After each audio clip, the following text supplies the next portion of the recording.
Good evening and welcome to Poland Daily. I'm Konrad Gorlinski and this is the news.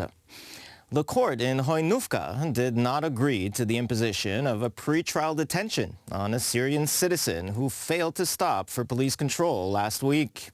He tried to run down a police officer with his car and then fled the scene until he caused a collision many kilometers on. There were 10 illegal immigrants hidden in the vehicle. The court's decision has sparked controversy. The incident took place at around 4 p.m. on October 25th. The 33-year-old Syrian did not stop for an inspection carried out by the Bydgoszcz Department of Prevention.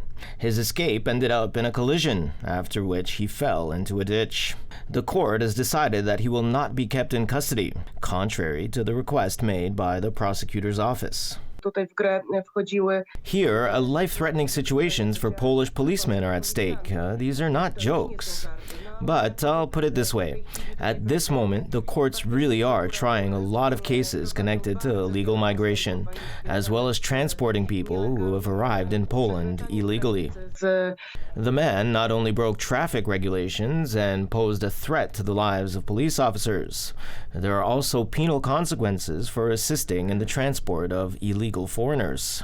The penal code provides for a penalty of 6 months to 8 years imprisonment for such persons. However, when such persons are transported in very difficult situations, they are additionally charged with endangering human life and health. Since the beginning of the year, the police have detained 360 people for helping to transport migrants throughout the territory of Poland. They're mostly foreigners. Currently, the highest percentage are citizens of Ukraine, Georgia, and Syria. Jacek Wrona draws attention to the very real scenario that this person will flee Poland, which will make it impossible to bring him to court and hold him responsible. These are scandalous decisions because it is not a sentence but a court decision, and it does not fit into the category of what civilized countries do. Jacek Sobala believes that we are dealing with another attempt to test the endurance of Polish citizens. The scandals do not end there. On top of this, we have an article published in Gazeta Wyborcza with the following headline: Poles once again stand by and do nothing as people die, just as they did during the war. The prosecutor's office has stressed that it will appeal the decision of the Bielsko court. Former Ombudsman Adam Bodnar participated in the Dialog Prize Awards ceremony organized by the Federal Union of German-Polish Associations. During his speech, he delivered shocking words in which he compared Poles to a pack of wild boars. Social media sites are exploding with comments. Adam Bodnar expressed his thanks to the Germans for their contribution to the development of Poland after 1989, recognizing our Western neighbor as a promoter of modern legal solutions. Polish legal culture and the changes after 1989 were inspired and supported by German legal thought.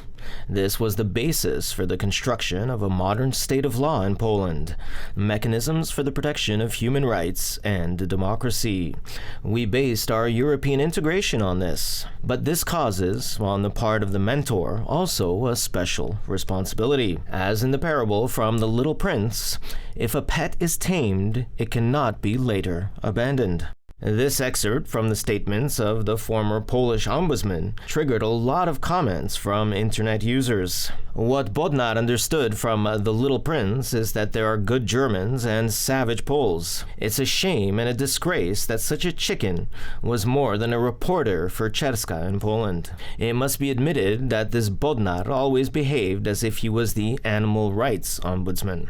In the case of the former ombudsman, it can be said without a shadow of a doubt that the Germans have tamed a unique kind of pig.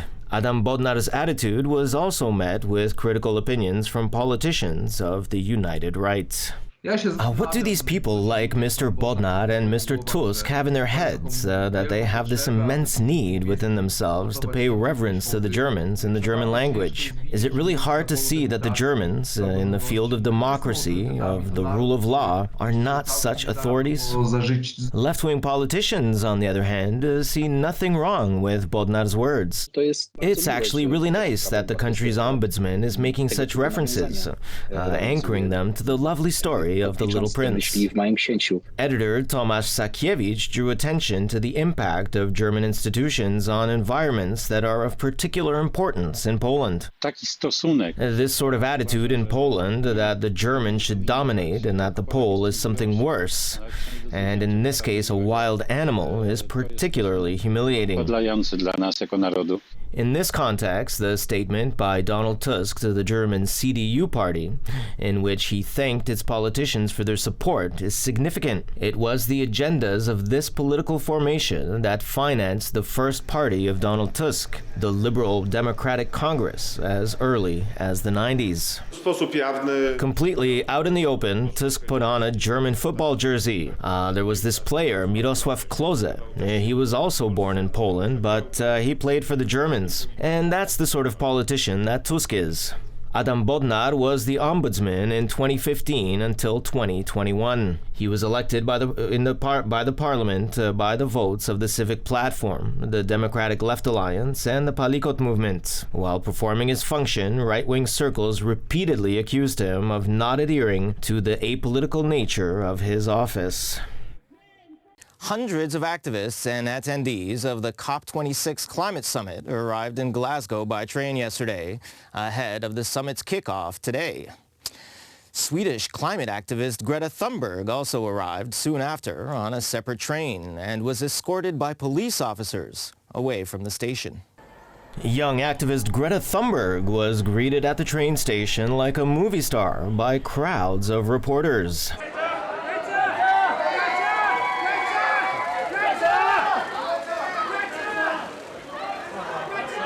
Passenger Jiske van Oefelt from Netherlands has said the experience of being on the train was super inspiring as she arrived at Glasgow Central Station. So it's really cool, and I think everyone is going here with the same purpose, which is, good vibes. The train carrying activists started in Amsterdam and was organized by Rail to Kop, which promotes a transition towards more sustainable transport and away from air travel. A Rail to Kop organizer, Tiem van der Dure, said young activists had been joined on the train by NGOs, researchers, rail industry CEOs, and politicians. He said they'd been discussing how to reduce emissions from transport and make more journeys by train rather than by plane. Fellow organizer Mara der Pater said passengers felt it was urgent to be in contact with world leaders during the summit.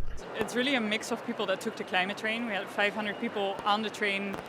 The majority of that was youth activists. And I think they're really excited to be here, but also feel an urgency for the climate crisis to be here, be at COP, be in contact with world leaders, and change the course that we're taking with current policies. Tens of thousands of delegates will meet in Glasgow from October 31st to November 12th, where the target of limiting the rise in the average global temperature to 1.5 degrees Celsius above pre-industrial levels and to achieve net zero carbon emissions by 2050 will be on the top of the agenda.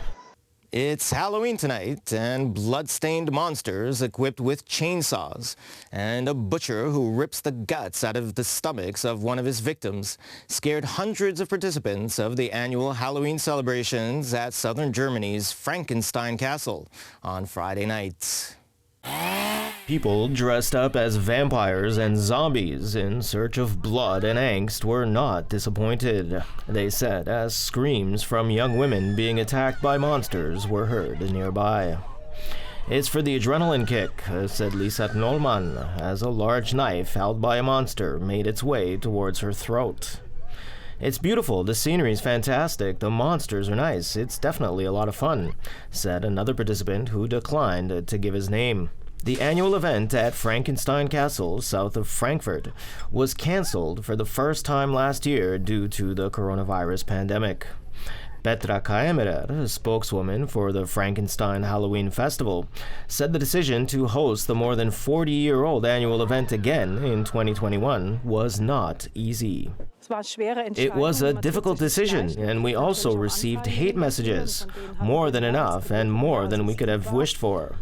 But we can't change anything. It wasn't us who set up these circumstances. We're trying to adapt, and we're trying to make things possible for people again. Halloween as a festival has its origins in the Catholic Church, coming from a contracted corruption of All Hallows Eve. All Hallows Day, or All Saints Day, was when Catholics honored their saints and their loved ones. Legend has it that the disembodied spirits of all those who had died throughout the preceding year would come back in search of living bodies to possess for the next year. As usual, thanks for tuning in with us this evening. I hope you stick around for Poland Daily Weather, Poland Daily Business, and other programs. But from me, it's have a great holiday tomorrow.